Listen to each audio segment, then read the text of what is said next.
Lupina is one of the oldest unique units within Garden Tales, and she has appeared in many different cameos of short stories of other characters to the main storyline of Garden Tales. She is the legendary Ice Witch of the Inuit tribe, feared by her own tribesmen due to her immense power. And she has actually received tons of buff ever since her initial release. However, is she worthy of your investment? Let us find out in today's video on how worthy is Lupina actually. Lupina is notorious for cruelty as well as fickleness, as she appears once every few decades just to hunt people and freeze them to death. She'll kill off her victims in the most merciless way possible, and every now and then she'll just let them go for the fun of it. But in every Inuit folklore, Lupina is depicted as a villain of some sort.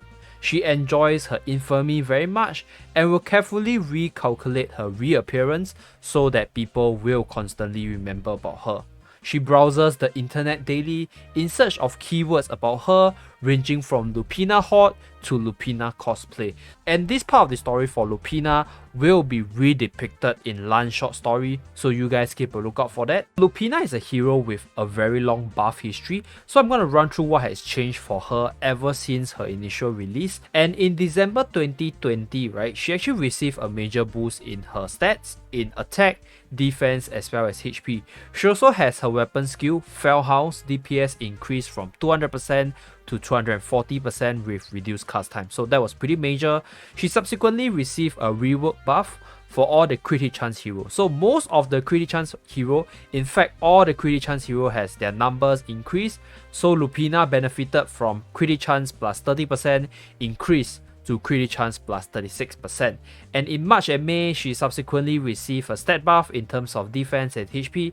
And in July 2021, which is the latest patch, she actually received a pretty massive buff, increase in her attack stat, increase in her basic attack speed as well as attack range, decreased weapon skill cooldown, and also having the movement speed as well as the range of the weapon skill increase, which are pretty massive. So there might be some changes to her in terms of the meta moving forward, because this change in my opinion is pretty major, but we got to wait until the official release on the global server to have a better understanding whether or not she will be in the meta in terms of PvP. As of the editing of this video, Lupina's stats ranking based on level 80 characters are 19 in terms of attack, 5th in terms of defense, 11 in terms of HP, and has a pretty high critic chance at 7%, putting her in the 7th position. Lupina's normal attack is known as Dark Wolf, where she summoned dark wolves with magic to help her fight in battle. These dark wolves are able to penetrate through multiple enemies and inflict melee attack damage. So Lupina is a ranged attacker that deals melee damage, and this normal attack is able to pass through walls, and on the last attack, the last wolf that she unleashed, that attack is able to pass through terrain. Her chain skill is known as Claws of a Beast, which is a very straightforward damage dealing attack which deals 425% DPS as melee attack damage. And her special ability, Endurance of the Wolf, further increases her DPS output by increasing the movement speed as well as the damage from her Dark Wolf attack. Her party buff is critic chance plus 36% with a plus 8% attack increase on enemy kill, which makes Lupina one of the best PvE unit in the game. Her exclusive weapon is known as Amarok, which boosts her attack, critic chance, weapon skill regen speed, skill damage as well as HP percentages. It also allows her to summon up to 2 extra wolves by 40% chance to deal additional damage. So this part is additional wolf to her dark wolf attack, so you guys can see once in a while she will fire off 3 dark wolves, which will cover a wider hitbox and deal more damage. The exclusive weapon skill is known as Hell Howl, which is a very big AoE skill dealing 240% DPS and a regen time of 8.6 seconds. So the current screenshot was taken before the buff, so take note of that. When she's equipped by Lupina, the cooldown will be reduced to 8.6 seconds. Now moving forward to the PvP analysis, firstly for the Colosseum side, you won't really see much people using Lupina for a few simple reasons. Number one, her AI is bad, so if her AI messes with her aiming, her weapon skill will actually miss very easily if she's the leader unit right? In the earlier days, I think Lupina does see some use simply because of how big a AoE the weapon skill has. But in the current status of the game, I think she's really very weak because you have better dark units for Colosseum, right? Arabelle, Noxia, even Okma is way better than her in the Colosseum.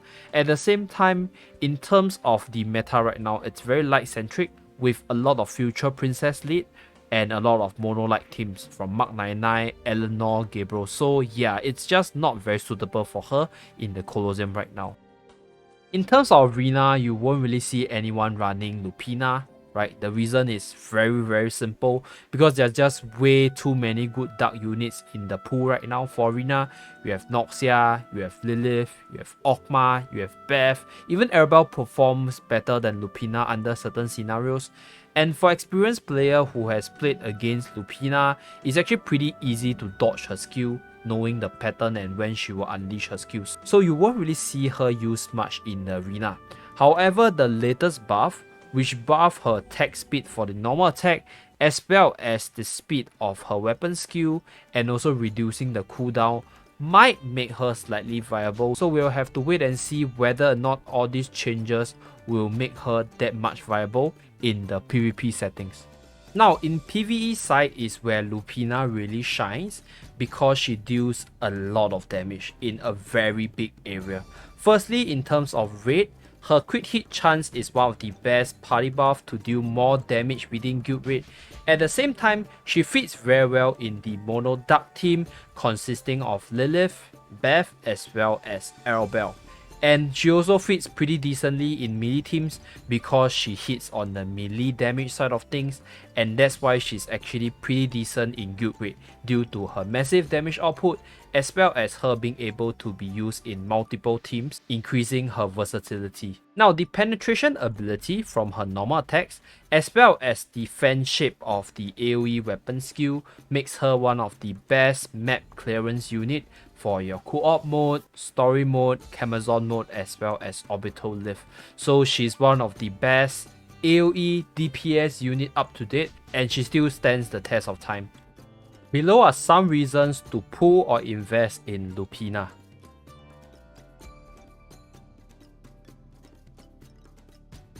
So how worthy is Lupina actually? Lupina is a fantastic PvE unit to invest in, and her kit is just so damn useful for AoE clearance as well as dealing tons of damage. However, do take note that Lupina at the current stage of the game is not a fantastic arena unit, so don't be discouraged by her incapabilities within the arena because that's how things are right now.